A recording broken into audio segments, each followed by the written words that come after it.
From the Northway Bank Online Newsroom, I'm Gary McKenzie. This local and regional news update is brought to you by Northway Bank. Want a Northway Bank teller to keep in your pocket? There's an app for that now available for iPhone and Android. Download yours today. Northway Bank with 17 locations throughout New Hampshire. The people you know, the bank you trust, member FDIC, equal housing lender.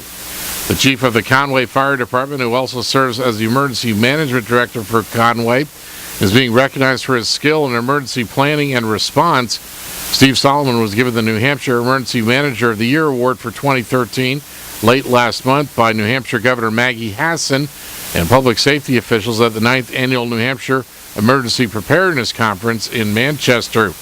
The award comes from the Northeast States Emergency Consortium. Solomon's citation reads in part, quote, "In recognition of your excellence, dedication, and accomplishment in emergency management." Conway Town Manager Earl Sires says Solomon has done a great job for the town. He's provided leadership both in planning and preparation for emergencies and also in responding and rebuilding and recovery from, in particular, Hurricane Irene effects to our town. Solomon coordinated dangerous nighttime boat rescues of residents of Transvaal Acres in Conway who became stranded by raging Saco River floodwaters caused by Tropical Storm Irene in August of 2011. A few days later, he escorted then-Governor John Lynch on a walking tour to view the damage to the area, something Lynch called the worst he'd seen in the state. The chief has demonstrated skill in coordinating federal, state, and local agencies, including the Federal Emergency Management Agency and the Red Cross, and he's been instrumental in helping the town plan the proposed buyout of Transvaal Acres properties that are susceptible to future flooding. He's also worked to establish an emergency shelter in Conway, and he conducts routine planning and coordination exercises to prepare responders for various emergency scenarios.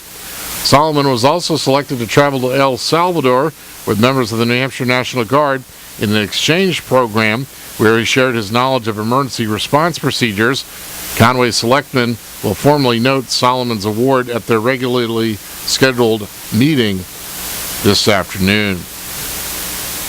Remnants of stone tools made by Native Americans are among the artifacts that could be uncovered during an archaeological assessment of Portsmouth's Pierce Island.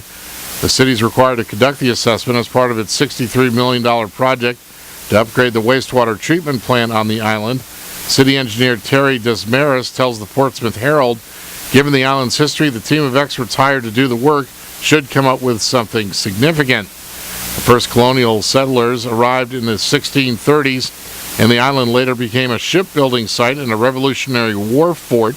The city bought the island in 1923, and today it's home to a commercial fishing pier, a snow dumping ground, and recreational facilities. In Maine news, lawmakers returned to Augusta today to take up final bills in an attempt to override outstanding vetoes from Republican Governor Paul LePage. The Democratic-controlled legislature will reconvene for what could be the final time this session. Lawmakers were supposed to adjourn June 19th, but more than 50 vetoed bills have brought them back for override votes. Among the vetoes lawmakers will attempt to override include a measure to ban companies from determining health insurance rates based on where someone lives in Maine. A two-thirds majority of present and voting members is necessary to override vetoes. Lawmakers will also attempt to send a final batch of bills to the governor, including one that would allow school districts to change their budgets to reflect unexpected state aid without voter approval. In sports, Pittsburgh Pirate and National League All-Star lefty Jeff Locke took his second loss of the season last night in Pittsburgh as the Bucks bowed 2-1 to the Oakland A's. Major League Baseball.com says Locke outpitched his, quote, older and weightier counterpart, Bartolo Colon, but didn't get enough offensive support. The New Hampshire Fisher Cats took 3 of 5 games with the Binghamton Mets, edging the B-Mets 7-6 in Manchester last night.